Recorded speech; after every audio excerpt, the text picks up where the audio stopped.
What happened next? No one saw it coming. The main entrance of the Secret Service headquarters in Washington, D.C. was a place of precision. Every move inside was calculated. Every visit scheduled down to the second. Surprises? Service headquarters, unannounced. What happened next? No one saw it coming. The main entrance of the Secret Service headquarters in Washington, D.C. was a place of precision. Every move inside was calculated. Every visit scheduled down to the second. Surprises? They didn't exist here.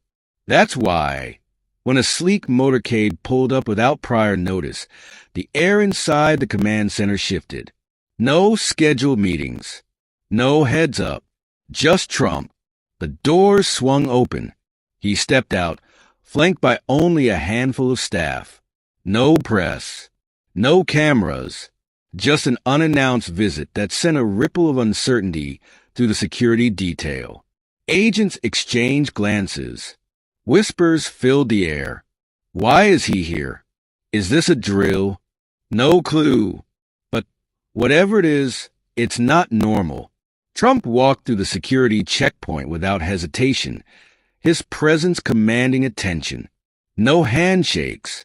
No small talk. Just a steady pace that suggested he had a destination in mind. But then, he veered off course. The tension thickened.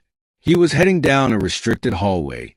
Secret Service headquarters wasn't designed for unscheduled detours, especially not from a man like Trump. The corridors were tight, heavily monitored, cameras capturing every step he took. His footsteps echoed. Every agent along the way stiffened. Where is he going? A young officer whispered. No one had an answer. Trump's path led straight toward one of the most restricted areas in the entire building, the tactical training facility. A veteran agent, eyes sharp with years of experience, finally stepped forward. His voice was calm but firm. Mr. President, that area is off limits. Trump didn't stop, didn't acknowledge. He reached for the reinforced steel door, pushed it open, stepped inside. The entire hallway went silent. Inside, the tactical facility smelled of sweat, gunpowder, and adrenaline. This was where the best of the best were trained, where split-second reactions meant the difference between life and death.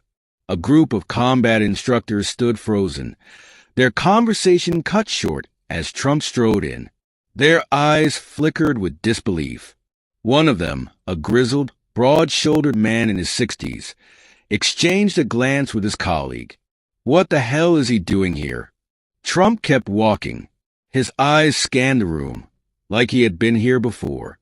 Then he stopped, right in the center of the training mat. The silence in the room thickened. Agents shifted uneasily. Instructors waited.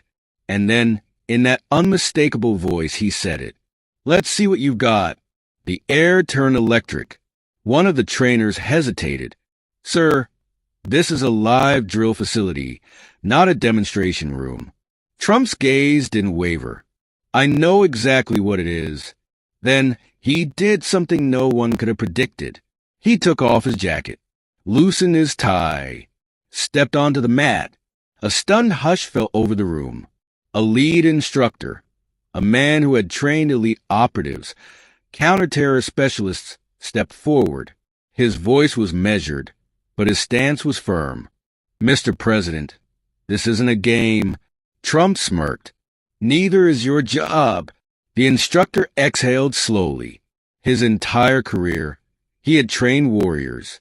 But this was something new. All right, sir, he said. I'll go easy. Trump shook his head. Don't. A heartbeat of silence. Then motion. The instructor moved first, swift and controlled. A practice maneuver meant to subdue in seconds. But Trump countered. Not perfectly.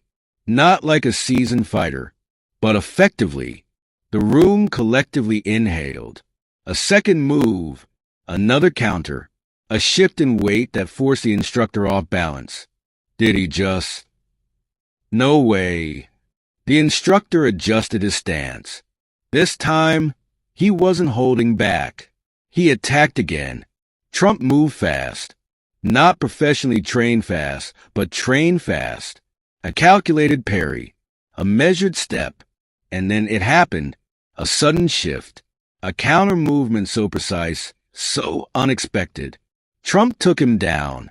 Not with brute force. Not with aggression. With control. The entire room went silent. The instructor stared up at him, more confused than anything else. Finally, he exhaled. Where the hell did you learn that?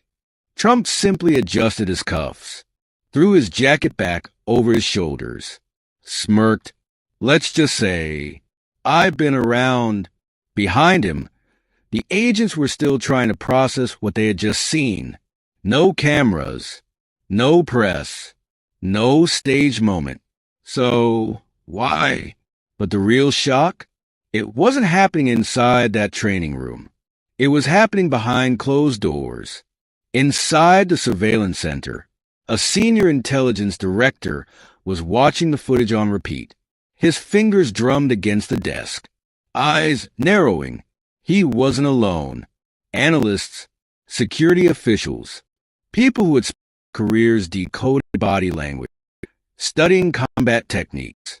One of them, a sharp-eyed intelligence officer, spoke first. He didn't fight like a politician. The director's gaze shifted. Explain. She slowed down the footage, frame by frame. His movements, they weren't rehearsed in a gym. They were trained in the field. The room went silent. Another analyst, ex-military, finally spoke up. Those were counter-surveillance takedowns. The director's fingers stopped drumming, which meant, at some point in his life, Donald Trump had been trained to neutralize a professional tale. And that raised questions. The director stood up. Get me his old security records. The analysts exchanged wary glances. One hesitated. Sir, those files are classified. The director didn't blink. I don't care. Get them. Because if Trump had a past that no one knew about, someone else did. And if they were watching, this moment had just changed everything. The intelligence world's greatest fear? The unknown. And today, Trump had just reminded them he was still unpredictable. Not just in politics, not just in media, but in a way that made the most powerful agencies in the world take notice. Power isn't just about what you own, what you say. It's about what you know. And more importantly, what others don't know about you. Some things aren't meant to be explained. Some moments are meant to leave people wondering. And that's exactly what Trump did. What do you think really happened? Drop your thoughts in the comments. And if you love deep dives into stories like this, subscribe. Because trust me, you won't want to